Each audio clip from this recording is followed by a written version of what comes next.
So let's start the class with the topic of globalization. Okay?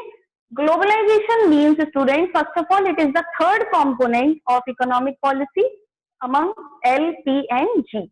Okay? The meaning is integration of Indian economy with the world economy. Is it clear? Integration. Integration here refers to the combining or bringing together. ठीक है? Bringing together what? The Indian economy with the world's economy. अपनी India की economy को पूरे world की economy के साथ जोड़ना, ऐड करना, इंटीग्रेट करना. Is it clear? Is known as globalization. As you have already studied in liberalization, what was liberalization? Removing all the barriers, okay, all the trade barriers so that the trade can be done smoothly. Liberalization का मतलब यही था. Liberalisation को liberal word से याद रखिए. Liberal कर देना मतलब फ्री कर देना. किससे? किसी भी टाइप के बैरियर से, रेस्ट्रिक्शन से, ठीक है, या फिर हर्डल्स को रिमूव करना जो कि जिससे कि हमारा जो ट्रेड है वो स्मूथली रन कर सके. ये लिबरलाइजेशन में था. प्राइवेटाइजेशन में क्या किया? ट्रेड को और अच्छा करने के लिए, सेक्टर्स को और अच्छा करने के लिए प्राइवेटाइज कर दिया. अब स्टूडेंट जब सारे बैरियर्स हटा दिए, ठीक है, कुछ चीजों को प्राइवेटाइज, कुछ एंटरप्राइजेस को प्राइवेटाइज कर दिया, तो उसका क्या इफेक्ट पड़ा? The effect was, the outcome was globalisation. तो आपको ये चीज ध्यान रखनी है कि the globalisation is the outcome of various policies like liberalisation and privatisation. Liberalisation और प्राइवेटाइजेशन ऐसी पॉलिसीज जिनका फोकस होता है ट्रेड को क्या करना?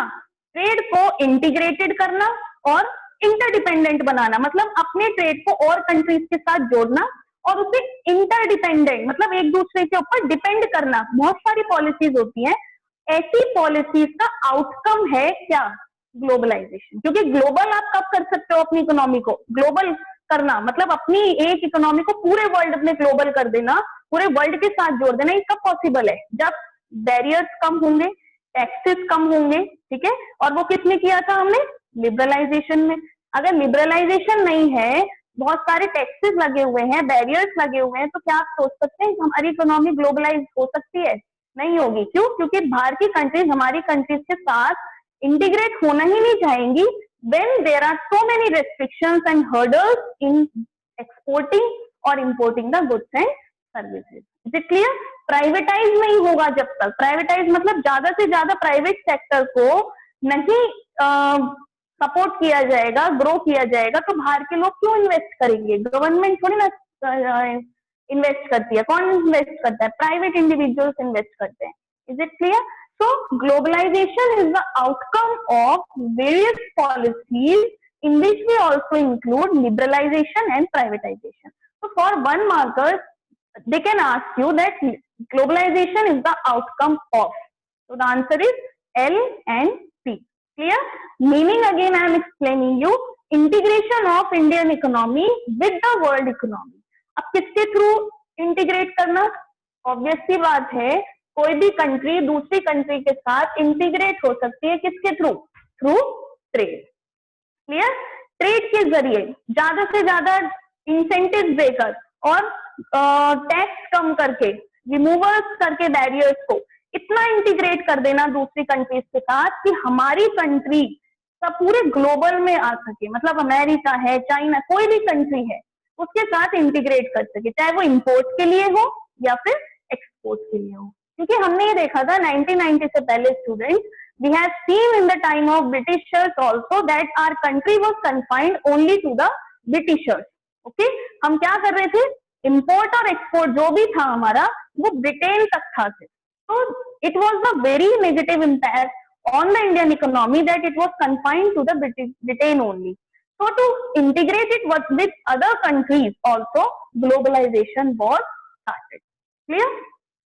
Now students, a borderless economy. What is the main aim of globalization? To create a borderless economy. Borderless economy मतलब पूरा जो वर्ल्ड है वो एक यूनिट की तरह काम करे. There should be no border कि भाई यहाँ से आगे नहीं जा सकते हो, ये कंट्री इस कंट्री के साथ एक्सपोर्ट नहीं कर सकती है. Just not like that. The economy should be borderless. It means there should be no borders for moving the goods and services from one country to the another country. Borders कब create होते हैं? जब barriers लगाए जाते हैं. ठीक है. और इसको कैसे रिमूव किया जा सकता है? बॉर्डरलेस इकोनॉमी कैसे बनाई गई, कैसे एम किया गया? देखिए यहाँ, बाय क्रिएटिंग नेटवर्क, ऐसे नेटवर्क क्रिएट करके and activities transcending economic, social and geographical boundaries. Be careful while I am talking this point about this point. By creating, किसका रीजन मैं बता रही हूँ? ग्लोबलाइजेशन में क्या एम था? To create a borderless economy which have no barriers and borders to move the goods and services from one country to another country.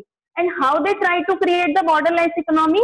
By creating networks. कुछ ऐसे नेटवर्क बनाकर और ऐसी एक्टिविटीज कर जो ट्रांसेंड कर दे. Transcending we can say by removing, वो जो रिमूव कर दे क्या? इकोनॉमिक बैरियर्स जो लगे हुए हैं. ठीक है. If there is any social barrier और if there is any geographical barrier. ठीक है. बाउंड्रीज जो है हमारी, उन सब बाउंड्रीज को रिमूव कर देना जिससे कि कोई भी कंट्री एक कंट्री से दूसरी कंट्री में फ्रीली मूव कर सके और हमारी इकोनॉमी कैसी बन सके? बॉर्डरलेस. Is it clear? तो what was the main meaning of globalization? Globalization means integration of Indian economy with the world economy. How? Through trade. And trade is possible trade is possible with the other countries when there are no restrictions and barriers between two countries. Okay. Through globalization, what they want to do? They want to create a borderless economy, and globalization was the outcome of, it was a result of various policies जिनका motive क्या होता है? एक integrated और interdependent country बनाना. ऐसी बहुत सारी policies होती हैं जिसमें कि हमारी दो मेन है. कौन सी? Liberalisation and privatisation. ठीक है. बॉर्डरलेस इकोनॉमी किस तरीके से आप क्रिएट कर सकते हैं? By creating networks and activities transcending, ऐसे नेटवर्क्स और एक्टिविटीज को करके जो जितने भी बैरियर्स हैं, जितनी भी बाउंड्रीज हैं. कौन कौन सी boundary? Economic, social and geographical. उन सारी बाउंड्रीज को हटा देना. ठीक है. So that any country can move to another country freely without any restriction. Okay. So students, what is outsourcing? Outsourcing first of all is the outcome of globalization. When different countries, more and more countries starting involving and integrating with the Indian economy, the outcome was outsourcing. Is it clear? बहुत सारी countries ने हमारी countries के साथ integrate किया. Okay. और उसी का आउटकम हम एक देख पाए which is outsourcing. And it is the very famous and mostly used service in India from other countries of the world. What is outsourcing? Outsourcing means taking the help, or outsourcing means taking the help of the other countries for those services that we were performing internally inside the country. The services which we were performing ourselves in our country. Okay. If we outsource, if we provide this opportunity to another country, or we take the help of other countries for this particular thing, that you will do the work on behalf of us, that particular service is known as outsourcing. It means कोई भी service, example ले लेते हैं. For example advertisement service और legal service. Okay. आप पहले क्या कर रहे थे? आप अपनी कंट्री में अपने ही किसी लॉयर के थ्रू या फिर अपनी किसी एडवर्टीजमेंट कंपनी के थ्रू अपनी कंपनी का प्रोडक्ट का एडवर्टीजमेंट करा रहे थे. ठीक है. या खुद कर रहे थे. अब क्या हुआ? जब भारतीय कंट्रीज आई, भारतीय कंट्रीज के साथ ट्रेड इजी हो गया, स्मूथ हो गया, तो जो भारतीय एडवर्टीजमेंट कंपनीज हैं, आपने उनको हायर कर लिया कि हमारे बिहाफ पर हमारे प्रोडक्ट का एडवर्टीजमेंट आज से आप करेंगे. ठीक है. So you are hiring the services of other countries to perform the services of your organization, and that particular process is known as, service is known as outsourcing. Clear? आप advertisement किससे करा रहे हैं? फॉर एग्जाम्पल एक USA की company है, बहुत अच्छी कंपनी है, बहुत अच्छी टेक्नोलॉजीज हैं, क्वालिटी बहुत अच्छी है. आपने उनको हायर कर लिया ऑन सम फिक्स्ड चार्जेस, ठीक है, सो दैट इज आउटसोर्सिंग। ठीक, अब इंडिया में आउटसोर्सिंग बहुत तेजी से स्टार्ट हुआ और अब तक भी आप देख रहे हैं बहुत सारी कंपनीज हैं जो हमारी कंपनीज की एड में, लीगल एडवाइजेस में, अकाउंट्स में, बहुत फील्ड्स में हेल्प करती है। तो इंडिया हमारे लिए, इंडिया एक क्या बन गया, India became a favourable destination. India क्या बन गया आउटसोर्सिंग का, सबसे ज्यादा जो आउटसोर्सिंग के लिए कंट्री को फेवरेबल माना गया, दैट वाज इंडिया, जिसके लिए हम इसको एक लाइन से डिपिक्ट करेंगे, India became a favourable destination for outsourcing. Favourable destination of outsourcing का मतलब क्या है, मतलब इंडिया ने सर्विस लेनी स्टार्ट नहीं कर दी, इस टर्म का मतलब क्या है, इंडिया एक फेवरेबल डेस्टिनेशन बना, मतलब और कंट्रीज के लिए, other countries feel that India is the best destination for outsourcing. मतलब अपनी कंट्रीज में इंडिया से लेबर लेना, इंडिया से सर्विसेज लेने से अच्छा कोई और देश है ही नहीं। क्यों, इसका क्या रीजन था कि मतलब स्टार्ट तो किया हम लोगों ने, ग्लोबलाइज किया हम लोगों ने कि हम अपनी सर्विसेज दें और दूसरे हमारे सर्विसेज लें, लेकिन उसमें भी इंडिया को सबसे फेवरेबल डेस्टिनेशन माना गया था कि जहां से लोग सबसे ज्यादा अपनी सर्विसेज को आउटसोर्स करा रहे थे, मतलब बाहर की कंट्रीज के लोग हमारी कंट्रीज के लोगों से अपनी सर्विसेज करा रहे थे। What was the reason? Reason was or we can say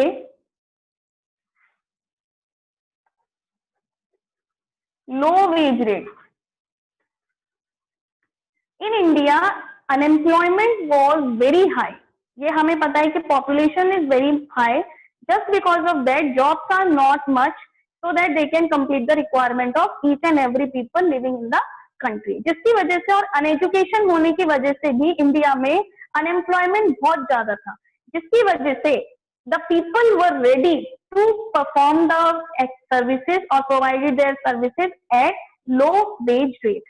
अच्छे से अच्छा काम भी, अच्छे से अच्छी सर्विस भी कम से कम वेजेस पे देने के लिए तैयार हो जाते थे, ठीक है, जैसे लेबर हुई, ठीक है, तो लेबर इतनी अच्छी थी, स्किल्ड लेबर थी, और जो स्किल्ड लेबर थी वो इतने कम पैसों में लोगों को मिल जाती थी, इतने कम वेजेस में वो तैयार हो जाते थे वर्क करने के लिए कि ज्यादा से ज्यादा लोग इंडिया से ही लेबर और सर्विस लेने के लिए प्रेफर करते थे। The first reason why India became the favourable destination for outsourcing, because of low wage rate. Second one was skilled labor. The labor was so skilled. India में हमेशा handicraft के लिए, आपने सुना होगा फर्स्ट चैप्टर में, लेबर इतनी ज्यादा स्किल्ड थी और वही स्किल्ड लेबर कम से कम वेजेस में वर्क करने के लिए रेडी हो जाती थी। That was the second reason for India to become the favourable destination of outsourcing. Is it clear? तो क्या रीजन थे हमारे पास कि हमारे एक तो लो वेज रेट थी और स्किल्ड लेबर थी, ठीक है, स्किल्ड लेबर के साथ साथ लेबर कैसी थी, एफिशिएंट, बहुत ज्यादा एफिशिएंट। इट मीन्स कम से कम कॉस्ट में ज्यादा से ज्यादा प्रोडक्शन किस तरीके से दिया जाता है, every person was having the knowledge of this thing very much, ठीक है। तो आपको ये चीज ध्यान रखनी है स्टूडेंट कि क्वेश्चन 3 मार्क्स में बहुत बार पूछ लिया जाता है कि why India was considered as favourable destination of outsourcing, ठीक है। तो आप यहाँ पे क्या कर सकते हैं, ये जो पॉइंट है ये तो एक ही है, फर्स्ट, सेकेंड और 3 मार्क्स में अगर क्वेश्चन आता है तो थर्ड रीजन क्या है हमारा, high degree of accuracy. High degree of accuracy, accuracy मतलब हर एक काम को एक्यूरेटली करने की स्किल, ठीक है, एक पर्टिकुलर नॉलेज कि बिल्कुल ठीक काम जो करना है किस तरीके से करना है, it was found in Indians most probably. Is it clear? So there was the 3 reasons why India became the most favorable destination for outsourcing. First one was the wages, the wage rate. It means the unemployment was very high, that because of which each and every people was ready to provide their services at the low wages rate, which was very high in the other countries. That's why other countries try to hire the laborers and to hire the services from India. And the person who were ready to provide their labor at low wage rate were very skilled. बहुत skill, ऐसे नहीं कि किसी को कुछ आता नहीं है इसलिए काम कम पैसों में कर रहे हैं, बहुत ज्यादा स्किल्ड थे. बस प्रॉब्लम क्या थी, इंडिया में उनके लिए इतना वर्क अवेलेबल, जॉब्स अवेलेबल नहीं थी. ठीक है, skilled laborers were there and they were so efficient. Third one was high degree of accuracy. It means the degree of accuracy in their work was very high. They know how to perform the work accurately. It means reliable. उनके ऊपर भरोसा किया जा सकता था, ये जो work कर रहे हैं, they will provide the high degree of accuracy in their work. Okay. So what was outsourcing, students? Providing the services, or outsourcing we can say hiring the services of other countries for those services which we were performing ourselves in our country.